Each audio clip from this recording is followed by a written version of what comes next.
जी प्रभु जी दिख रही है। जी जी प्रभु जी। थोड़ा सा प्रभु जी। साइज बढ़ा देता हूँ आप सबके लिए। मंगल आरती में थोड़ा सा प्रॉब्लम हो रहा है ना आवाज का। हाँ प्रभु जी, सुबह रोज ही होता है। तीन हाँ, चार दिन से रोज ही हो रहा है प्रभु जी। हम वो कल लैपटॉप बदल लेंगे, हमने काफी कोशिश करी, समझ नहीं आया कारण, कल लैपटॉप बदलेंगे। जी। अध्याय संख्या 3, समस्त अवतारों के स्तोत्र। कृष्ण। सूतुवाच। सूतवाच। सुवाच। जगृहे पौरुषं रूपम् जगहे जग्रे रूपम् पौरुषं रूपम् भगवान् महत् आदिभिः भगवान् भगवान् महदादिभिः आदिति सम्भूतं षोडशकलम् आदौ सम्भूतं सम्भूतं षोडशकलम् षोडशकलम् आदौ अदोत्तरस्कलम् लोकशिष्यया लोकसि सुक्षया। सूत उवाच। सुतोवाच। त उवाच। हाँ। म्यूट करिए प्लीज। माता जी म्यूट कर सकते हैं आप, ऐसा मत करिए, देखिए कि फिर हम उच्चारण नहीं कर पाएंगे ना। हाँ। जग्रेहे पौरुषं रूपम् जगृहे पौरुषं पौरुषं रूपम् भगवान् महत् आदिभिः भगवान् महदादिभिः सम्भूतं षोडशकलम् सम्भूतं सम्भूतं षोडशकलम् षोडशकलमादौ आदो लोकशिष्यया आदौ शिष्यः। लोकाश्रिष्यः सूत उवाच। सुतोवाच। अग्रेः पौरुषं रूपम् जगृहे पौरुषं पौरुषं रूपम् भगवान् महत् आदिभिः भगवान् महदादिभिः तं षोडशकलम् सम्भूतं षोडशकलम् षोडशकलम् आदो लोकशिष्यः। आदौ शिष्यः। लोकशिष्यः एक मिनट रुकिए।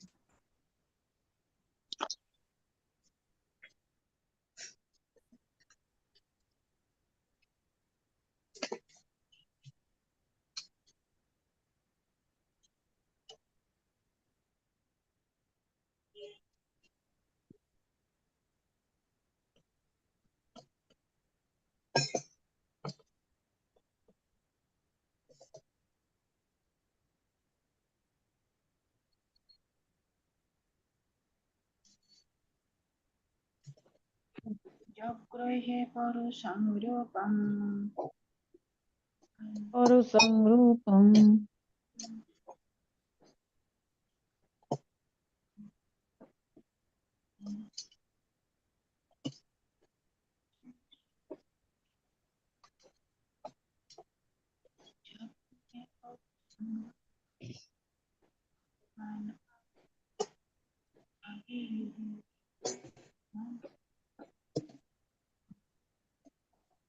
सूत उवाच।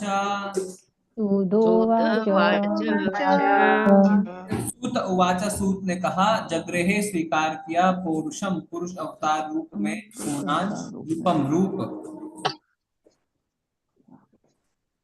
भगवान श्री भगवान महत आदि भी भौतिक जगत के अवयवों सहित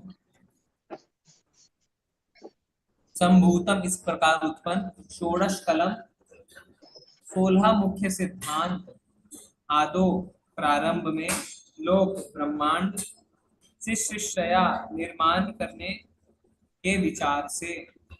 शील सूत जी ने कहा, सृष्टि के प्रारंभ से में भगवान के ने सर्वप्रथम विराट पुरुष अवतार के रूप में अपना विस्तार किया और भौतिक सृजन के लिए सारी सामग्रियां प्रकट की।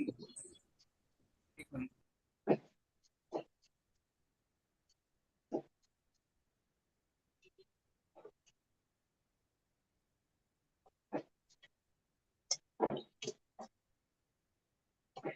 इस प्रकार सर्वप्रथम भौतिक क्रिया के 16 तत्व उत्पन्न हुए यह सब भौतिक ब्रह्मांड के निर्माण के निमित्त किया गया। ओम अज्ञानतिमिरान्धस्य ज्ञानाञ्जनशलाकया चक्षुरुन्मिलितं येन तस्मै श्रीगुरुवे नमः। श्रीचैतन्यमनोभीष्टं स्थापितं येन भूतले स्वयं रूपा कदा मह्यं ददाति स्वपदान्तिकम्। वन्देऽहं श्रीगुरुं श्रीयुतपदकमलं श्रीगुरुं वैष्णवांश्च श्रीरूपं साग्रजातं सकलरघुनाथान्वितान्तं सजीवं साद्वैतं सावधूतं परिजनसहितं कृष्णचैतन्यदेवं श्रीराधा कृष्णपादान् सगणललिता श्रीविशाखान्वितांश्च। नमो विष्णुपादाय कृष्णप्रेष्ठाय भूतले श्रीमते भक्ति वेदांत स्वामिने नामिने। नमस्ते सारस्वते देवे गौरवाणी प्रचारिणे निर्विशेषाय शून्यवादी पाश्चात्यदेशतारिणे वाञ्छाकल्पतरुभ्यश्च कृपा सिन्धुभ्य एव च पतितानां पावनेभ्यो वैष्णवेभ्यो नमो नमः। हे कृष्ण करुणा सिंधु दीनबंधु जगत्पते गोपेश गोपीकांत नमस्तुते तप्त कांचन गौरांगी श्री राधे वृंदावनेश्वरी विद्यमानोस्तुते देवी प्रणमामि हरिप्रिये। जय हो श्री कृष्ण चैतन्य प्रभु नित्यानंद श्री अद्वैत गदाधर श्रीवासादि गौरभक्तवृंदा। नमो महावदन्याय कृष्ण प्रेम प्रदायते कृष्णाय कृष्ण चैतन्य नामने गौरते नमः। हरे कृष्णा कृष्णा कृष्णा हरे हरे हरे राम राम राम हरे हरे। सूत उवाच सुत उवाच जगृहे पौरुषं रूपं जगृहे पौरुषं रूपं भगवान् महद् आदिभिः भगवान् महदादिभिः भूतं षोडशकलं सम्भूतं षोडशकलम् आदो लोकास्य शिष्यया। श्री सूत जी ने कहा, सृष्टि के प्रारंभ में श्री भगवान ने सर्वप्रथम विराट पुरुष अवतार के रूप में अपना विस्तार किया और भौतिक सृजन के लिए सारी सामग्रियां प्रकट की। इस प्रकार सर्वप्रथम भौतिक क्रिया के 16 तत्व उत्पन्न हुए। यह सब भौतिक ब्रह्मांड के निर्माण के निमित्त किया गया। तो अब हम भगवान के समस्त अवतारों के स्तोत्र भगवान श्री कृष्ण इस विषय में इस अध्याय में डिटेल में पढ़ेंगे। भगवान के पुरुष अवतार, भगवान के लीला अवतार, भगवान के गुण अवतार, सारे विषयों के बारे में हम जानेंगे। तो सबसे पहले श्लोक में सूत जी कहते हैं ब्रह्मांड कैसे बना, थोड़ा थोड़ा जान लो।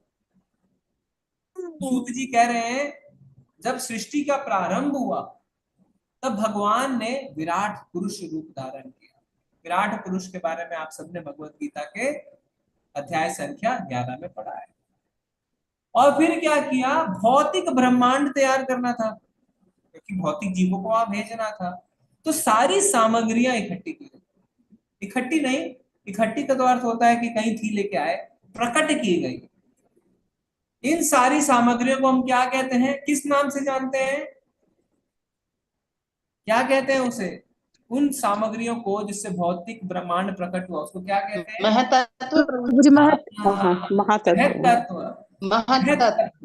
महत्तत्व, बिल्कुल सही। और 16 तत्व उत्पन्न हुए। कितने? 16 तत्व। 16। कौन से हैं ये 16 तत्व? ध्यान से सुनिए। 5 पंच महाभूत, 5 कर्मेंद्रियां, 5 ज्ञानेंद्रियां और आखिरी मन। तो ये 16 तत्व प्रकट हुए जो भौतिक ब्रह्मांड की सामग्री है। जब आप कोई सब्जी बनाते हैं तो सारी सामग्री इकट्ठा करते हैं ना, सब्जी इकट्ठी करते हैं, टमाटर, अदरक, मिर्च, मसाले, सारी चीजें इकट्ठी करते हैं। तो जब ब्रह्मांड, भौतिक ब्रह्मांड बनाना था तो भौतिक सामग्री को प्रकट किया भगवान ने और 16 तत्व प्रकट हुए। यानी आप जान लीजिए कि ये जो 16 तत्व हैं इनसे हमारा भौतिक ब्रह्मांड बना हुआ है। पंच महाभूत को तो हम आसानी से समझ जाते हैं, हाँ ठीक है, जल, पृथ्वी, अग्नि, वायु, आकाश, क्योंकि हम देख पाते हैं ना, देख रहे हैं, हाँ ठीक है, इन पांचों से बना है। पानी दिख रहा है, जल, अग्नि दिख रहा है, वायु दिख रहा है, पृथ्वी दिख रही है, आकाश, बहुत ही अच्छी बात। और बाकी को हम जान के भी नहीं समझ पाते हैं कि भौतिक ब्रह्मांड का तत्व है। तो हमारी जो पांच ज्ञान इंद्रियां है, क्या क्या है हमारी पांच ज्ञान इंद्रियां? आँख, आँख, कान, कान, नाक, नाक, कान, टंग और स्किन, कान, नाक, मुंह और त्वचा, त्वचा। त्वचा, ये है पांच ज्ञान इंद्रिया। पांच कर्म इंद्रिया क्या है? बाणी, हाथ, पांव, गुद्दा, लिंग। हाँ, पांच कर्म इंद्रिया, हाथ, पांव, मुंह, गुदा, उपस्थ। तो पांच कर्म इंद्रिया, पांच ज्ञान इंद्रिया, पंच महाभूत और मन। सोचिए, ये भौतिक ब्रह्मांड के तत्व है, और इनसे भौतिक ब्रह्मांड फिर निर्माण किया गया। तो प्रभुपाद जी क्या समझाएंगे तात्पर्य में, हम जानेंगे। ठीक है, तात्पर्य कोई पढ़िए। हरे कृष्णा कविता माता जी पढ़े। जी हाँ। हरे कृष्णा प्रभु जी, हरे कृष्णा माता जी। पंचांग प्रणाम। तात्पर्य शिला प्रभुपाद द्वारा। शिला प्रभुपाद की जय। भगवद गीता का मत है कि भगवान कृष्ण अपने पूर्णांशों के विस्तार से इन भौतिक ब्रह्मांडों का पालन करते हैं, अतः यह पुरुष उसी सिद्धांत की पुष्टि है। आदि भगवान वासुदेव या कृष्ण भगवान, जो राजा वसुदेव या राजा नंद के पुत्र के रूप में विख्यात है, समस्त ऐश्वर्यों, शक्तियों, यश, सौंदर्य, ज्ञान तथा वैराग्य से परिपूर्ण है। उनके ऐश्वर्यों का एक अंश निराकार ब्रह्म के रूप में प्रकट होता है, तो एक अंश परमात्मा रूप में। उन्हीं भगवान श्री कृष्ण का यह पुरुष रूप भगवान का मूल परमात्मा स्वरूप है। भौतिक सृष्टि में तीन पुरुष रूप होते हैं, और यह रूप जो कारणोदक्षाय विष्णु कहलाता है, तीनों में से प्रथम है। अन्य रूप है गर्भोदक्षाय विष्णु तथा प्रभु जी ऊपर करें थोड़ा, क्षीरोदक्षाय विष्णु। उनके बारे में हम क्रमशः जानेंगे। इन कारणोदक्षाय विष्णु के रोमकूपों से असंख्य ब्रह्मांडों की उत्पत्ति होती है, और प्रत्येक ब्रह्मांडों में भगवान गर्भोदक्षाय विष्णु के रूप में प्रवेश करते हैं। भगवत गीता धन्यवाद। में हरे माता जी, कृष्ण। धन्यवाद। तो अब देखिए, हम सबसे पहले अब यहाँ पे भगवान के अवतारों के बारे में जानना है। तो भगवान के तीन पुरुष अवतार कौन कौन से हैं? गर्भोदक्षाय विष्णु, कारणोदक्षाई, क्षीरोदक्षाई और गर्भोदक्षाई। महाविष्णु क्षीरोदक्षाय विष्णु, क्षीरोदक्षाय विष्णु। महाविष्णु, गर्भोदक्षाय विष्णु, क्षीरोदक्षाय विष्णु। सबसे पहले महाविष्णु, जिसे हम महाविष्णु, कारणोदक्षाय विष्णु भी कहते हैं। कारण फिर उसके बाद गर्भोदक्षाय विष्णु, फिर गर्भोदक्षाय, फिर क्षीरोदक्षाय। क्षीरोदक्षाय विष्णु। तो इस श्लोक में हम सबसे पहले जान रहे हैं कारणोदक्षाय यानी महाविष्णु के बारे में। तो प्रभुपाद जी तात्पर्य में लिख रहे हैं क्या, कि भगवद गीता का मत है कि भगवान कृष्ण अपने पूर्णांशों के विस्तार से इस भौतिक ब्रह्मांडों का पालन करते हैं। भगवान ने कहा है भगवद गीता में ना, कि मेरी शक्ति है परा अपरा शक्ति, और मैं ही सारे ग्रह में प्रवेश करके उनका पालन करता हूँ। सारे ब्रह्मांडों का, हम तो एक ब्रह्मांड है, एक ब्रह्मांड में अनेक ग्रह होते हैं, उसमें से एक ग्रह में हमें अनेक ब्रह्मांड है, और भगवान सब में प्रवेश करके उसका पालन करते हैं। अतः यह पुरुष रूप उसी सिद्धांत की पुष्टि मात्र है। ये जो पुरुष अवतार की बात हो रही है, ये सिद्धांत की पुष्टि करता है कि किस तरीके से भगवान प्रवेश करते हैं। क्या कृष्ण जी डायरेक्ट चले जाते हैं, कैसे जाते हैं, उस चीज को समझाया गया है। तो भगवान के 6 ऐश्वर्यों की चर्चा करते हैं प्रभुपाद जी, कि ये 6 ऐश्वर्य भगवान में पाए जाते हैं। क्या क्या? समस्त ऐश्वर्य, समस्त शक्ति, समस्त यश, समस्त सौंदर्य, समस्त ज्ञान और समस्त वैराग्य। ये जिसके अंदर है वो भगवान। और हमने ब्रह्मांड इसमें श्रीमद् भागवतम में पहले क्या पढ़ा था, कि भगवान की अनुभूति हम 3 स्तर पे करते हैं। क्या क्या? कौन से 3 स्तर? ब्रह्मज्योति ब्रह्मज्योति, परमात्मा, भगवान। जीव, ब्रह्म और परमेश्वर। प्रभु जी, ब्रह्मेति परमात्मेति भगवानेति शब्दते। ब्रह्म ज्योति, परमात्मा और भगवान। अब ये जो भौतिक सृष्टि है, उसमें तीन पुरुष रूप होते हैं, जैसा हमने देखा, कारणोदशाई विष्णु जिसे महाविष्णु भी कहते हैं, फिर उसके बाद गर्भोदशाई विष्णु और फिर उसके बाद शिरोदशाई विष्णु। तो कारणोदशाई विष्णु जो है कारण सागर में लेटे हैं, और लेट रहे हैं तो क्या है, सांस छोड़ रहे हैं, सांस ले रहे हैं, सांस छोड़ रहे हैं, सांस ले रहे हैं। तो जो रोम कुंप है, जो उनके रोम कूप है, यानी छोटे छोटे छोटे छोटे शरीर में छेद हैं, पूरा शरीर और पूरे सांस से क्या होता है, असंख्य ब्रह्मांड उत्पन्न होते हैं, विलीन होते हैं, उत्पन्न होते हैं, विलीन होते हैं, असंख्य। जैसे कोई कहता है असंख्य कितने ब्रह्मांड, तो कहते हैं एक राई की बोरी में जितने राई के दाने होते हैं उतने ब्रह्मांड है, आप सोचिए। तो कारणोदशाई विष्णु ने जब सांस छोड़ा, ब्रह्मांड उत्पन्न हो गए, वेरी गुड। अब क्या होगा, अब गर्भोदक्षाई विष्णु हर एक ब्रह्मांड के अंदर प्रवेश करते हैं, हर एक ब्रह्मांड में जाते हैं और गर्भ सागर में जाकर लेट जाते हैं। लेट के क्या करते हैं, आगे पढ़ेंगे, ठीक है जी। हरे कृष्णा। ओम प्रकाश प्रभु जी पढ़े। कोई बोलो। हरे कृष्णा प्रभु जी, दंडवत प्रणाम। हरे कृष्ण। श्री प्रभुपाद की जय। प्रभुपाद द्वारा तात्पर्य। भगवत गीता में यह भी उल्लेख है कि भौतिक जगत निश्चित अवधि के लिए उत्पन्न किया जाता है और फिर विनष्ट कर दिया जाता है। यह सृजन तथा संहार बद्ध जीवों या नित्यबद्ध जीवों के कारण भगवान की इच्छा से किया जाता है। नित्यबद्ध जीवों में वैयक्तिक भाव या अहंकार होता है जो उन्हें इंद्रिय भोग का आदेश हो देता है, क्योंकि स्वाभाविक रूप से उन्हें ये भोग नहीं मिल सकते। भगवान की एकमात्र भोक्ता है और शेष सब भोग भोग्य हैं। जीव पराधीन भोक्ता हैं, लेकिन नित्यबद्ध जीव इस स्वाभाविक अवस्था की को भूल जाने के कारण भी ही भोग की दृढ़ इच्छा करता है।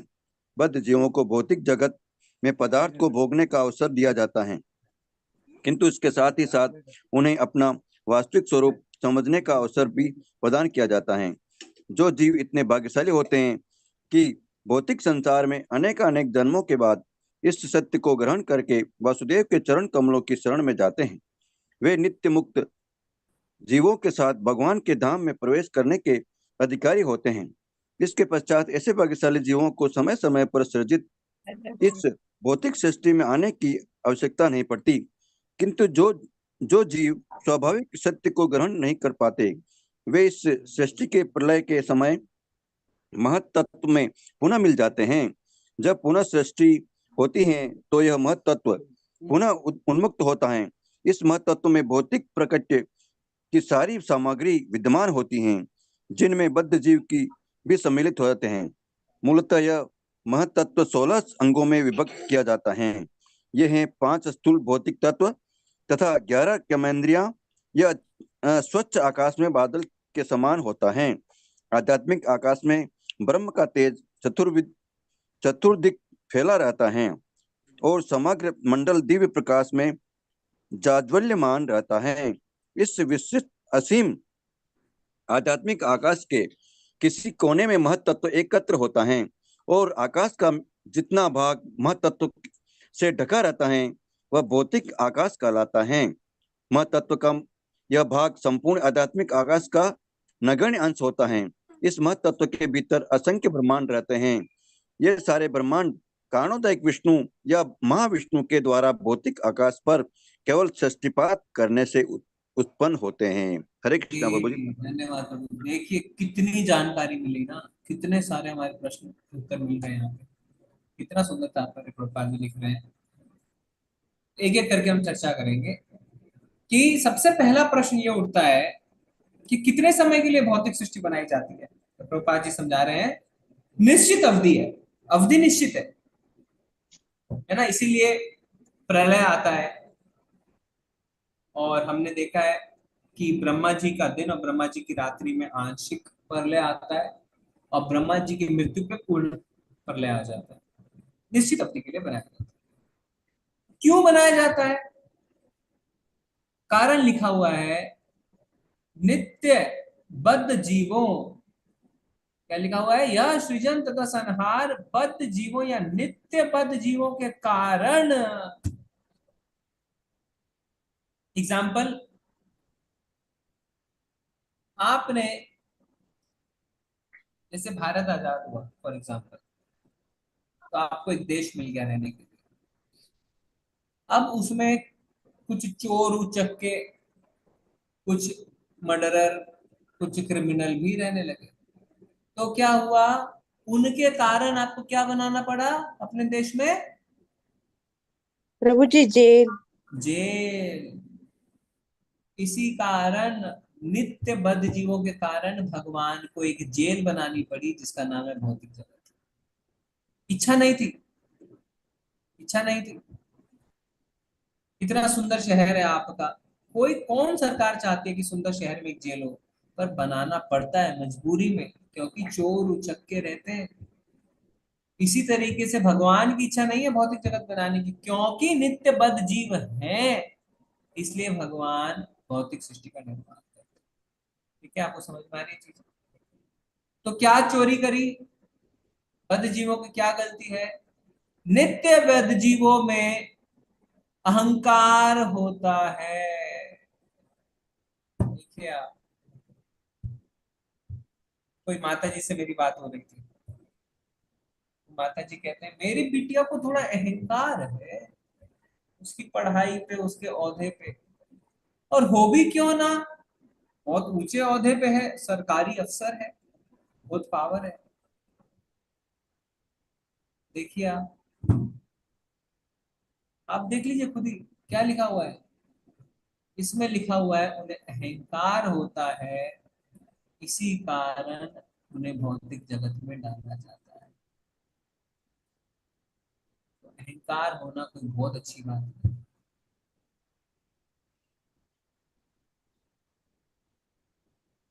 जो उन्हें इंद्र भोग का आदेश देता है, क्योंकि स्वाभाविक रूप से उन्हें यह भोग नहीं मिल सकता। अहंकार आता है तो आप इंद्र तृप्ति करना चाहते हैं। अहंकार आता है तो आप कहते हैं I want to enjoy, I deserve. कहते हैं ना, I deserve, I have worked hard for it, मैंने बहुत मेहनत करी है, मेरे पैसे हैं, मुझे एंजॉय करने दो। अहंकार आता है जिससे आप इंद्र भोग करना चाहते हैं। और क्या लिखा हुआ है? स्वाभाविक रूप से जीव भोग करने में असक्षम है। प्रभुपाद जी बता रहे हैं कॉन्स्टिट्यूशनल, संवैधानिक स्थिति एक जीव की ये नहीं है कि आप भोग करें। जैसे एक कुत्ते की स्वाभाविक स्थिति घी खाने की नहीं है, वो घी नहीं खा सकता है। इसी तरीके से हम जीवों की स्वाभाविक स्थिति भोग करने की नहीं है, हम असक्षम है, हम भोग कर ही नहीं सकते। क्यों? श्री भगवान एकमात्र भोगता है और शेष सब भोग्य है। कैसे समझे प्रभु जी इस चीज को? मान लीजिए आप घर के मालिक हैं, मालकिन है, आपने अपने घर में अपनी मदद के लिए किसी को रखा, मेड सर्वेंट। स्वाभाविक स्थिति एक मेड सर्वेंट की आपके घर का भोग करने की नहीं है, करेक्ट? आप अपने घर का भोग करना चाहते हैं, मेड सर्वेंट आपको आपके घर का भोग करने में मदद करता है। कैसे? साफ सफाई करके, आपके लिए खाना बना के, आपके कपड़े आयरन करके, जिससे आप भोग कर सकें। अगर वो भोग करने लगे तो कहने मुझे आपके किंग साइज बेड पे सोना है, मुझे एसी चलाना है, मुझे वहां सोना, और है ना आपके घर बाथरूम में जाके स्टीम बाथ लेना है। स्वाभाविक स्थिति नहीं है। क्यों? क्योंकि आप भोगता है, वो नहीं। इसी तरीके से हर जीव की संवैधानिक स्थिति भोग्य की है, भोक्ता की नहीं। कहाँ लिखा हुआ है? कहाँ लिखा हुआ है ये बात? प्रभु जी भगवत जी गीता में लिखा 5.29 भोक्ता प्रभु नाम। जी। भोक्ता राम यज्ञ तपसाम। 5.29, वेरी ठीक। गुड। भोक्ता राम यज्ञ तपसाम, मैं ही एकमात्र भोक्ता हूं। ईर्ष्या हो रही है? ऑनेस्टली देखिए, जब हम इस बात को सुनते हैं कि भगवान एकमात्र भोक्ता है, हम भोग्य हैं, हर किसी के अंदर एक ईर्ष्या पैदा होती है, अनकंफर्टेबल लगता है। हम भोग नहीं कर सकते, हम भोग नहीं कर सकते, और हम कहते हैं भक्त हैं। अरे, भक्त हैं तो ईर्ष्या क्यों हो रही है? क्यों ईर्ष्या हो रही है आपको? क्यों आप चाहते हैं भोग करना? क्यों आप स्वीकार नहीं करना चाहते हैं कि हम भोग्य हैं? और फिर कहते हैं हम तो अच्छे भक्त हैं, हम तो भगवान के धाम जाना चाहते हैं। अभी इस समय जब हम इस बात की चर्चा कर रहे हैं कि भगवान एकमात्र भोक्ता है, हमारे हृदय में कुछ ना कुछ चल रहा है, हम कंफर्टेबल नहीं है। यस और नो? ऑनेस्टली बताइए। नो प्रभु जी, नो नहीं प्रभु जी, प्रभु एक जी साल में आपने ऐसा नहीं बना प्रभु दिया, जी, जब नहीं हो रहा है। नो प्रभु जी, यस प्रभु। प्रभु जी, प्रभु आपने नहीं। प्रभु जी, वन ईयर भगवान में तो ब्रेन हम भगवान लोग है। का ठीक कर दिया। देखिए, जो इस यस बात है की वो प्रभु बोल जी नहीं समझ रहे आ हैं, चुकी है। जो यस है वो बोल नहीं रहे हैं, जो नो है वो बोल रहे हैं। नहीं प्रभु जी, पहले ऐसा होता था, लेकिन अब जब से ज्ञान थोड़ा सा मिल गया तब तो नहीं आता ये चीजें। हाँ बिल्कुल हमारे प्रभु लेकिन जी, अभी अंदर इच्छाएं एक खत्म हो चुकी है। एक अनकंफर्टेबल पोजीशन रहती है। हम क्यों नहीं भोग कर सकते भैया? ऐसा क्यों भैया? पर इस बात को समझना है, जीवन स्वरूप हुए कृष्ण नित्यदास, फुल स्टॉप। मानना है तो मानिए, नहीं मानना है तो मत मानिए, और घूम फिर के आपको मानना पड़ेगा, चाहे इस जन्म में, चाहे 1000 जन्म बाद, चाहे लाख जन्म बाद, चाहे करोड़ों जन्म बाद, मानना तो आपको पड़ेगा। क्या? जीवन स्वरूप हुए कृष्ण नित्यदास, क्योंकि इस सच्चाई के ऊपर दूसरी कोई सच्चाई है ही नहीं।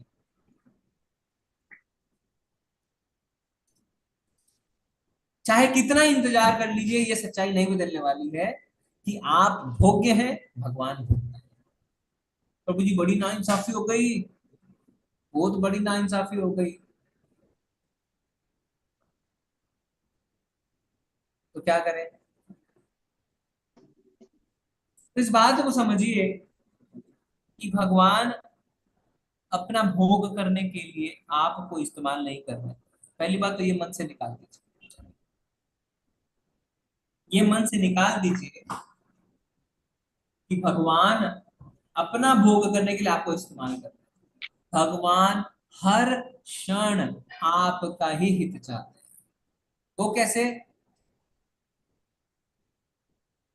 अगर आप अपने बच्चे को कोई कार्य देते हैं, उससे मेहनत करवाते हैं, उससे घर का काम करवाते हैं, चलो पापा के कपड़े प्रेस करो, चलो पापा के जूते पॉलिश करो, चलो मम्मी की हेल्प करो, तो आप अपने एंजॉयमेंट के लिए उसको यूज नहीं कर रहे हैं, आप उसको एक अच्छा व्यक्ति बना रहे हैं। इसी तरीके से भगवान हमारी धुलाई करना चाहते हैं, हमें नित्य बद्ध से नित्य सिद्ध बनाना चाहते हैं, जिस कारण से ऐसा होता है। प्रभु जी, एग्जाम्पल बताइए, कैसे मान ले इस बात को? ऐसे मानिए कि सुदामा जी के भगवान चरण धोते हैं, ऐसा सुदामा जिसके पास वस्त्र तक नहीं है अच्छे पहनने के, जिसके पैरों में चप्पल भी नहीं है, जिसके पास खाने के लिए भोजन भी नहीं है, उस सुदामा के भगवान पैर धो रहे हैं खुद। क्यों? क्योंकि जब गंदगी निकल जाती है, जब बच्चे बिल्कुल संस्कारी बनते हैं, तो माँ बाप फिर बच्चों के साथ हो लेते हैं, क्योंकि अब उन्हें पता है बच्चे सही लाइन पे आ गए हैं। तो जब भक्ति में शुद्धता आ जाती है, भगवान भी भक्त के भक्त बन जाते हैं। नहीं, भगवान भी भक्त की सेवा करते हैं। प्रभु जी, और उदाहरण? अर्जुन, अर्जुन के भगवान सारथी बन गए, तो सारथी बन गए तो कौन सी बड़ी बात है? बड़ी बात है। कैसे? जब युद्ध होता है तो दाएं चलो बाएं चलो बोलने का समय नहीं रहता है। क्या हुआ है? सारथी के कंधे पे लात मारी जाती है, बाएं कंधे पे लात मारी तो बाएं मोड़ो, दाएं कंधे पे लात मारी तो दाएं मोड़ो। कौन किसके कंधे पे लात मार रहा है? अर्जुन श्री भगवान के कंधे पे।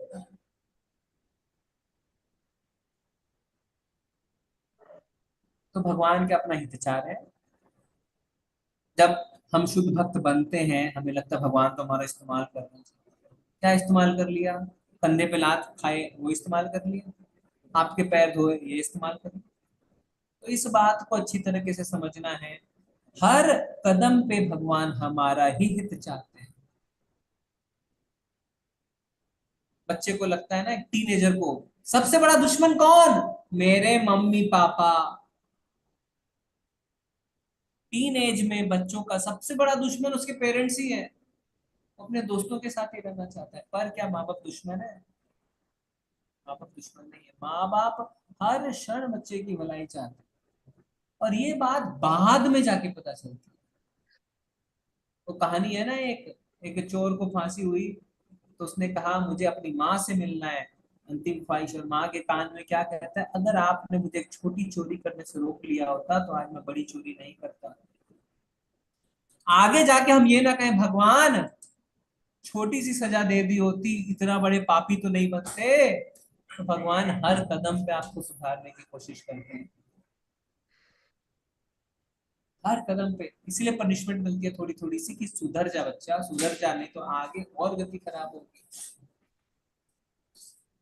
तो इसमें हमारा हित है, भगवान का कोई सेल्फिश एजेंडा नहीं है। ठीक है, तो भगवान एकमात्र भोक्ता है, हम भोग्य हैं।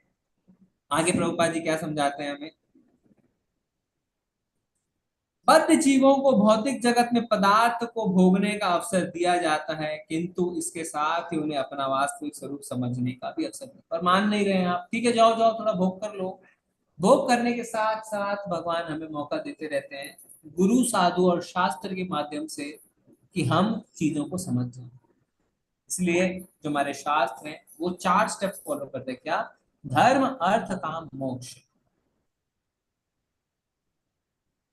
ठीक है, आपको चीजें नहीं समझ में आ रही हैं, बच्चे तो आप हमारे हो, तो आपको हम छोड़ तो सकते नहीं है। अगर कोई राजकुमार महल छोड़ के चला जाए पर राजा दुखी होता है, पर उसको छोड़ नहीं देता, उसको त्याग नहीं देता, हर पल कोशिश करता है कि वो मेरे पास आ जाए। और हम जब शुद्धता प्राप्त कर लेते हैं तो हमें नित्य मुक्त जीवों के साथ रहने की परमिशन मिल जाती है, और फिर हमें वापस नहीं आना। किंतु जो जीव स्वाभाविक सत्य को ग्रहण नहीं कर पाते, अभी आप तो इस बात को स्वीकार ही नहीं कर पा रहे, इतनी ईर्ष्या भरी हुई है मन में, उनका क्या होता है, वे इस सृष्टि के प्रलय के समय महत्व तत्व में पुनः मिल जाते हैं। तो आप ऐसा मत सोचिए कि कलयुग है, पाप करने दो, जीने दो जिंदगी, भोग कर लेने दो, कलयुग के बाद सब कुछ खत्म है, सतयुग में तो सब बल्ले बल्ले है, सब अच्छा है, हम भी अच्छी आत्मा बन के पैदा होंगे। Sorry sir, that is a wrong concept. ऐसा नहीं है, ऐसा नहीं है कि कलयुग के बाद रीसेट बटन दबेगा और सब कुछ ठीक हो जाएगा। नहीं, आपके कर्म आपका कभी पीछा नहीं छोड़ेंगे। आपको अपने आप को सुधारना होगा।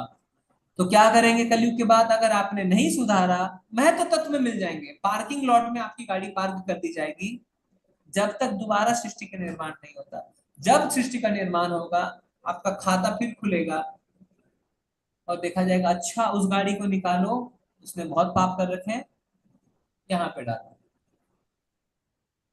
खाता 0/0 कभी नहीं होगा, आपको खुद करना पड़ेगा, रीसेट बटन नहीं दबने वाला। और जब पुनः सृष्टि होती है तो महत्व तत्व पुनः उन्मुक्त होता है। इस महत्व तत्व में भौतिक प्राकृतिक की सारी सामग्री विद्यमान होती है, जिनमें बद्ध जीव भी सम्मिलित हैं। तो आप भी एक सामग्री बन के आते हैं, और जैसे आपने कर्म किए हैं वैसी परिस्थिति के हिसाब से आप चीजों को भोगते हैं। ठीक है, और ये 11 जो 16 तत्व है उसकी हमने ऑलरेडी चर्चा कर ली है। हाँ, ये इंपॉर्टेंट है। क्या? आध्यात्म, यह इस विस्तृत असीम आध्यात्मिक आध्यात्मिक आकाश में ब्रह्म का तेज चतुर्दिक फैला रहता है, और समग्र मंडल दिव्य प्रकाश में क्या रहता है? चमकता रहता है। इस विस्तृत असीम आध्यात्मिक आकाश के किसी कोने में महत्व तत्व एकत्र होता है। तो ऐसे जितना आध्यात्मिक आकाश है वो पूरा जगमगाता रहता है ब्रह्म के तेज से। सूर्य चंद्रमा की रोशनी नहीं चाहिए। भगवान ने कहा है ना क्या, ना तद भाषते सूर्यो ना शशांको ना पावक। और एक कोने में, घर के किसी कोने में जहां जाले लगते हैं ना, एक कोने में महत्व तक इकट्ठे होता है, जैसे बादल इकट्ठे हो रहे हैं ना, ऐसे इकट्ठा होता रहता है। और ये भौतिक आकाश है। सोचिए आप, इतना बड़ा है आध्यात्मिक आकाश, उसके एक कोने में कोई बादल है महत्व तत्व, और जहां पे वो बादल है उसे कहा जाता है भौतिक आकाश। और वहां पे आप इकट्ठे हो रहे हैं। महत्व तत्व का यह भाग संपूर्ण आध्यात्मिक आकाश का नगण्य अंश है, इनसिग्निफिकेंट। ये जितने असंख्य ब्रह्मांड हैं, भौतिक ब्रह्मांड, वो पूरे पूरे के पूरे जो आध्यात्मिक आकाश के अगर आप कंपैरिजन में देखें तो बिल्कुल इनसिग्निफिकेंट है, उसका कोई महत्व नहीं। और उस एक कोने में, एक ब्रह्मांड के, एक ग्रह के, एक देश के, एक शहर के, एक गली के छोटे से घर में बैठे होकर सोचते हैं हम ही हम है, बाकी पानी कम है। सोचिए हमारी स्थिति क्या है, क्या स्थिति है हमारी। अहंकार इतना है, हम सोचते हैं हम ही हम है। अरे आपकी थोड़ी सी पोजीशन तो देख लीजिए।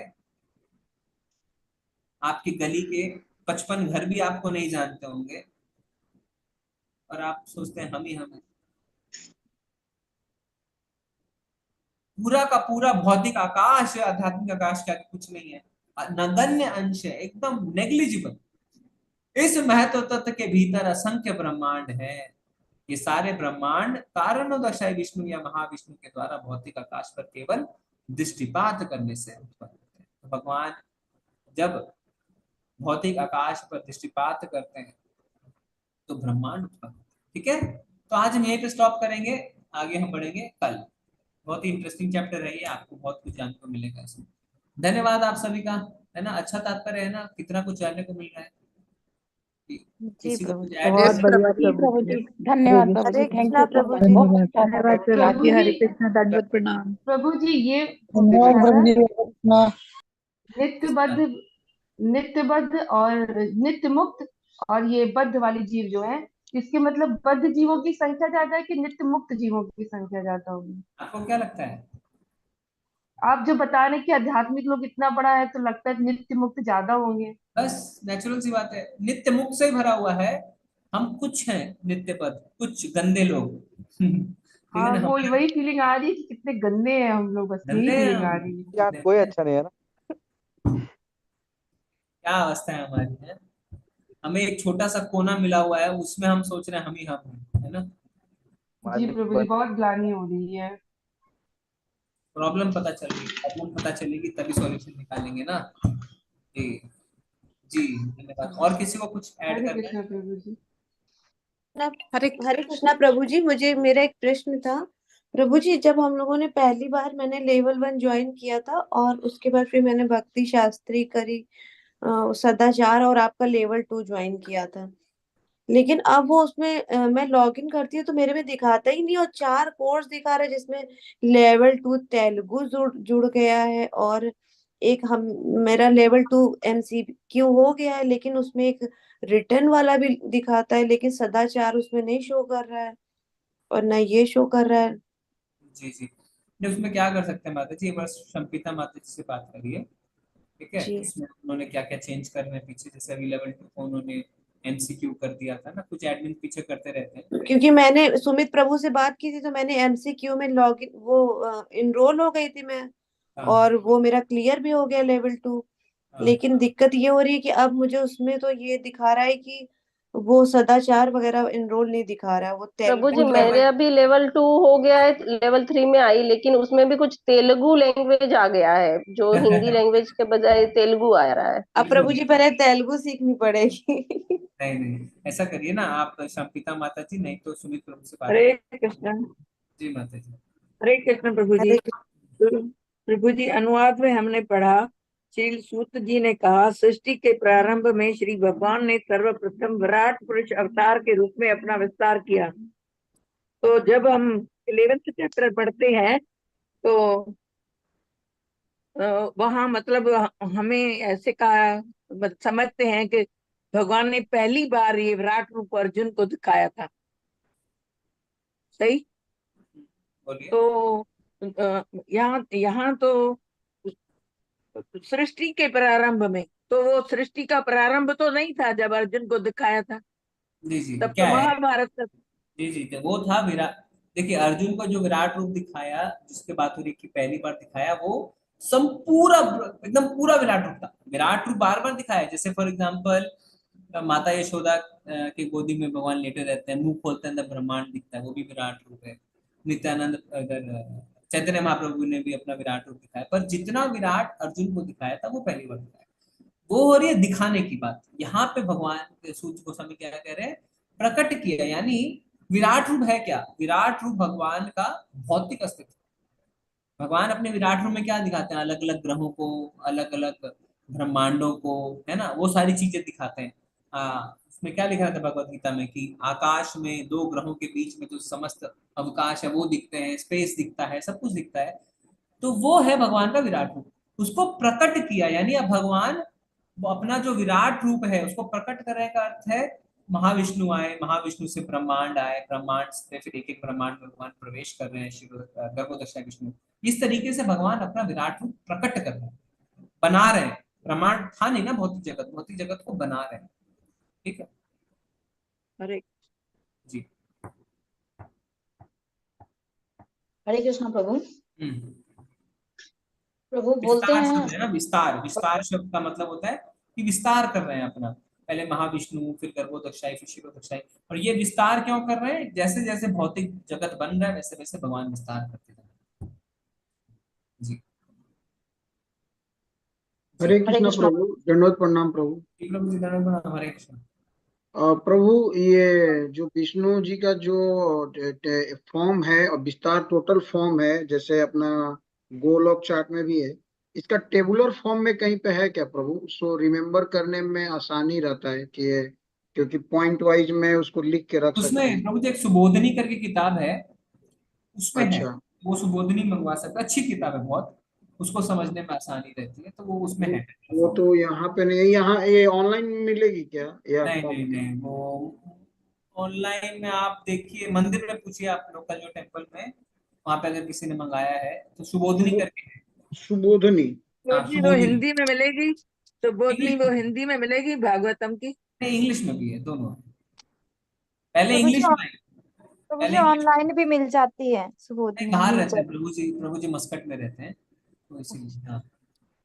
एक बार देखिए जी प्रभु, हाँ आपको, जी पर आप प्रभु। देख तो लीजिए, बुक को तो समझ लीजिए, गूगल करिए उसको, सुबोधनी जी जी करके, भगवत गीता सुबोधनी, श्रीमद् भागवतम सुबोधनी, ऐसे करके। गौरांग दास है ना, क्या नाम है उनका जो लिखा है जिन्होंने? जी प्रभु जी, गौरांग दास। हाँ, ठीक है। जी प्रभु, मैं मंगा लेता हूँ। प्रभु आने वाले हैं अप्रैल में, तो मैं मंगा लेता हूँ। ओके, हरे कृष्ण। हरे कृष्ण आज प्रभु। जी एक बार आप क्लास ऑनलाइन खत्म होने मिलती के है, बाद फोन ऑनलाइन मिलाइए। गूगल पे मिलती है। जी जी। हाँ ऑनलाइन, मिलती है, मैंने ऑनलाइन ही मंगाई थी। हाँ इंडिया में मिल जाती है, बाहर का मेरे को नहीं पता। जी ओके, प्रभु। चलेंगे फिर आज हम, अगर किसी का और कोई प्रश्न नहीं है। हरे कृष्ण प्रभु जी। जी माता प्रभु जी, मुझे भगवान से जलसी नहीं है प्रभु जी। अगर वक्ता हो तो मुझे अच्छा लगता, बहुत प्यार है। फिर भी प्रभु आप बोलते हैं ना दासी दासा, ये मुझे स्वीकार नहीं है प्रभु जी। मुझे अच्छा नहीं लगता। हाँ, टू बी फ्रैंक, बहुत प्यार है भगवान से। वो दास दास ये सब लाइक लाइक अनकंफर्टेबल फीलिंग प्रभु जी। हाँ, है ना, है ना, है ना, है ना, है ना, है ना, है माता जी, है, इसीलिए तुम यहाँ है। देखिए इसमें कोई शर्म की बात नहीं है, हम लोग सबको यहाँ इसीलिए ही है। कोई अगर कहता है नहीं नहीं नहीं नहीं नहीं, तो आप ज्यादा कुछ बोले ठीक है, ओके, पर अभी कोई जेल में बंद है, मैंने चोरी नहीं की है। अरे मतलब फिर अब क्यों है यहाँ पे? हाँ। है है हमें समय लगेगा, इतना कोई ये ग्रेजुअल नहीं, बटन दबाया मशीन चालू हो गया, ऐसा नहीं है, धीरे धीरे धीरे धीरे रियलाइजेशन होते हैं। ओके प्रभु जी, धन्यवाद। हरे कृष्णा प्रभु। जी माता। प्रभु एक चीज पूछना था, जैसे बोलते हैं डायरेक्ट कृष्ण तक हम नहीं पहुंच सकते हैं, पहले गुरुदेव, फिर या तो नित्यानंद या तो राधा रानी, तो पूजा का फल किनको अर्पण करना चाहिए प्रभु? कैसा पूजा का फल? जो इनिशिएटेड नहीं है, जो अभी स्टार्ट किए हैं, जैसे पूजा करते हैं तो वो फल किनके नाम से पूजा, कैसे पूजा करें जब कृष्ण को नहीं कर सकते हैं, डायरेक्ट नहीं पहुंच सकते हैं उनके पास, उनका मतलब पूजा क्या है जी। कि पहली बात पूजा का फल जो हम सोचते हैं ना, वो वैसे सोचना नहीं है, क्योंकि हम अगर कोई पूजा कर रहे हैं, कोई सेवा कर रहे हैं, तो उसको कोई फल का इच्छा से नहीं करना है, उसको कर्तव्य के हिसाब से करना है। जैसे आप अपना छोटा सा बच्चा का ध्यान रखते हैं, तो आप ये थोड़ी बोलते हैं इस जो मैं अपने बच्चे की सेवा कर रही हूँ उसका फल मैं किसको अर्पित करूँ। क्या फल? ये तो माँ का कर्तव्य है बच्चे की सेवा करना, है कि नहीं? तो किस फल की?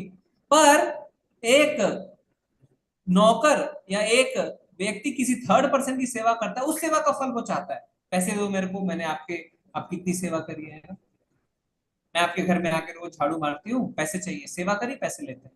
मैं आपको आके मसाज करता हूँ, पैसे चाहिए, है ना, आपको फिजियोथेरेपी कराता हूँ, पैसे चाहिए, सेवा का पैसा।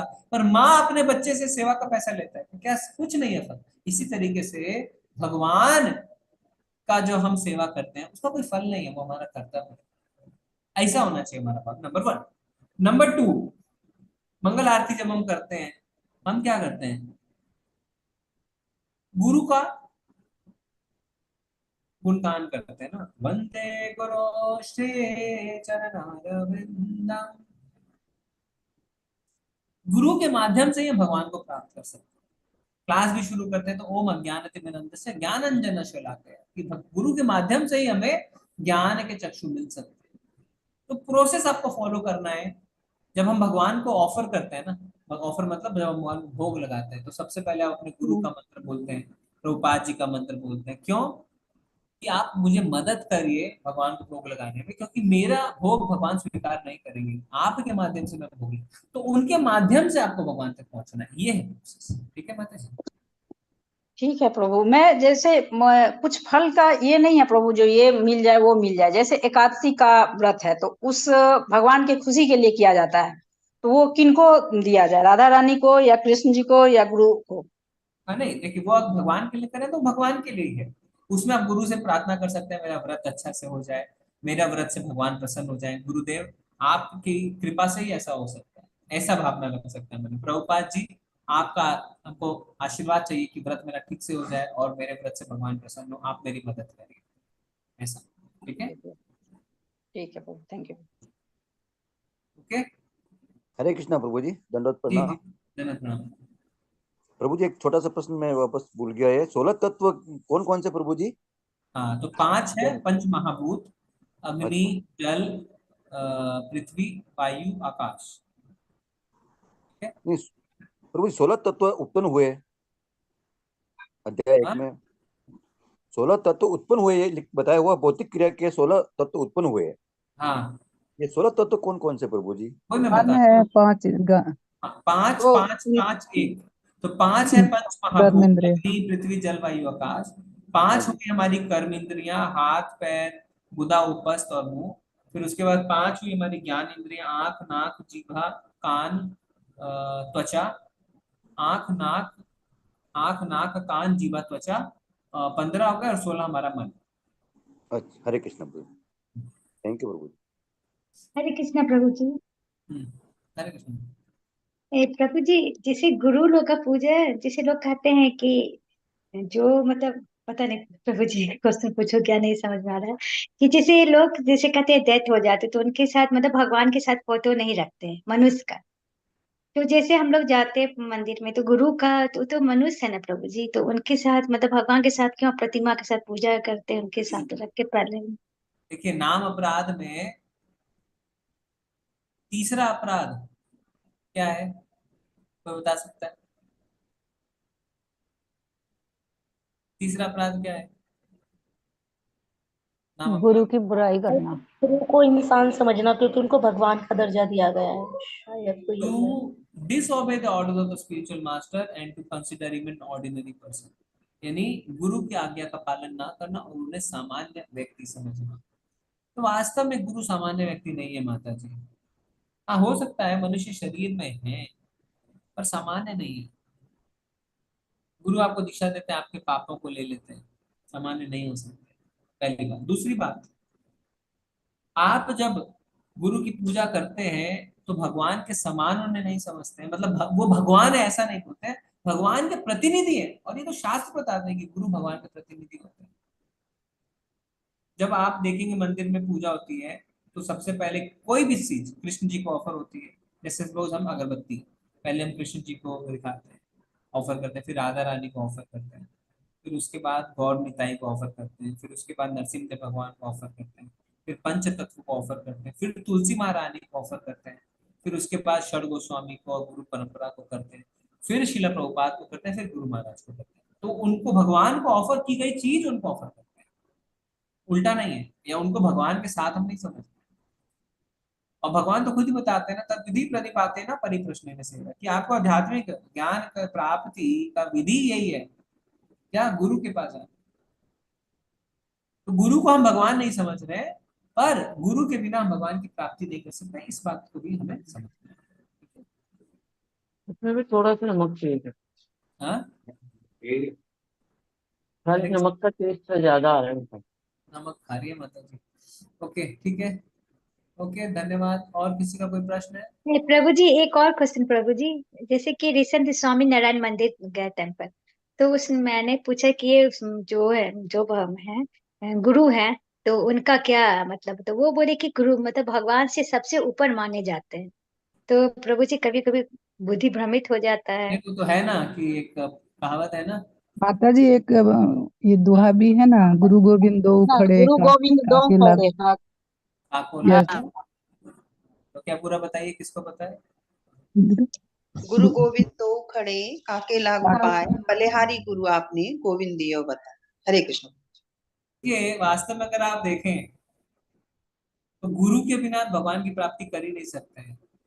तो आपके लिए नहीं इम्पोर्टेंट, प्रभु जी, वो बोले कि ये गुरु गुरु थे, वो भगवान से भी ऊपर है, उनको भगवान से भी ज्यादा मतलब मान्य दिया जाता है।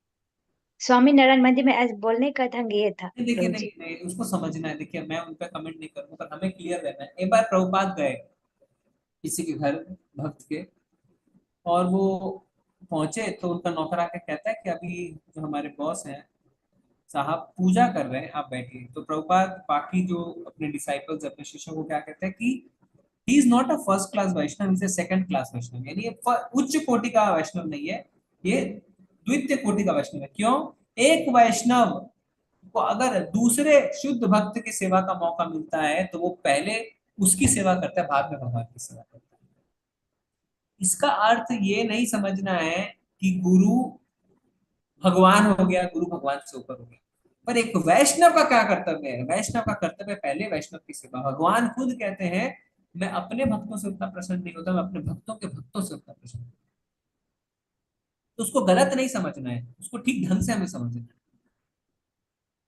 वास्तव में जैसे हम बार बार उदाहरण लेते हैं कि एक अरबपति व्यक्ति को प्रसन्न नहीं कर सकते हैं, पर उसके बच्चे को अगर आप प्रसन्न करते हैं 10 रुपए की चॉकलेट देके, तो वो व्यक्ति भी प्रसन्न हो जाता है। भगवान को सीधे प्रसन्न करना बहुत मुश्किल है, पर भगवान के भक्त को प्रसन्न कर लेते हैं तो भगवान भी प्रसन्न हो जाते हैं। पर इसका अर्थ ये नहीं है कि भगवान से ऊपर हो गए। जैसे प्रभुपाद जी को किसी ने कहा कि आप भगवान है, तो कहते हैं मैं भगवान नहीं हूं, मैं भगवान का सेवक हूँ। फिर उसको दोबारा बुला के कहते हैं मैं सेवक भी नहीं हूं, मैं सेवक बनने की कोशिश कर रहा हूं। और जो हमारी फिलोसफी क्या है, दास दास दास अनुदास, कि भगवान के दास के दास के दास के दास बन रहे हैं। इसका अर्थ ये नहीं हुआ कि हम भगवान के भक्तों की सेवा कर रहे हैं तो हम उन्हें भगवान से ऊपर समझ रहे हैं।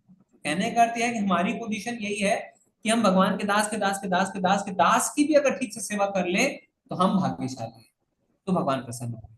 ठीक है, ये है मनोस्थिति। प्रभु जी एक ये उदाहरण ठीक रहेगा क्या, जो पांडुरंग जी थे वो भगवान स्वयं वहां पर विठल के स्वरूप में आए थे, पर उन्होंने माँ बाप की सेवा की और भगवान को वहीं पर खड़ा रखा था। बाद में उनको उनके पास गए थे। जी, ओके, अनामिका माता जी। हरे कृष्णा प्रभु जी, हरे कृष्णा। जी, प्रभु जी हरे कृष्णा, दंडवत हरे प्रणाम। कृष्ण प्रभु, কেমন আছেন? भालो प्रभु।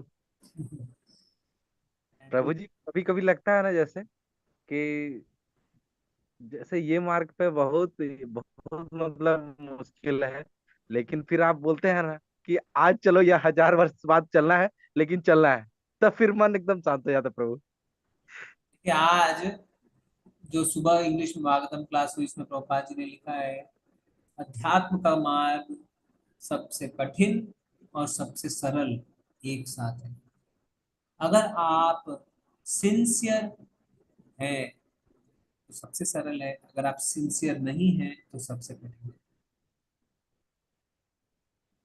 एक ही झटके में आप भक्ति प्राप्त कर सकते हैं, करोड़ों जन्मों में भी आप भक्ति प्राप्त नहीं कर सकते। सब कुछ आपकी गंभीरता और आपकी निष्ठा पर निर्भर करता है, कितनी गंभीरता और निष्ठा के साथ आप ऐसा भक्ति कर रहे हैं। अगर अच्छे से कर रहे हैं तो बहुत ही सादा, बहुत ही सिंपल है। भक्ति नहीं कर रहे हैं तो बहुत डिफिकल्ट है। जी प्रभु जी। ओके, चलेंगे आज हम। धन्यवाद आप सभी का बहुत बहुत। वांछा कल्पतरुभ्यश्च कृपा सिन्धुभ्येव च पतितानां पावनेभ्यो वैष्णवेभ्यो नमो नमः। अनंत कोटि वैष्णव वृंद की जय। आचार्य श्री हरिदास ठाकुर की जय। प्रभुपाद की जय। सभी को हरे कृष्णा प्रभु जी, प्रभु जी सदा प्रणाम। कृष्ण प्रभु जी। हरे कृष्ण प्रभु, दंडवत प्रणाम। एक क्वेश्चन था।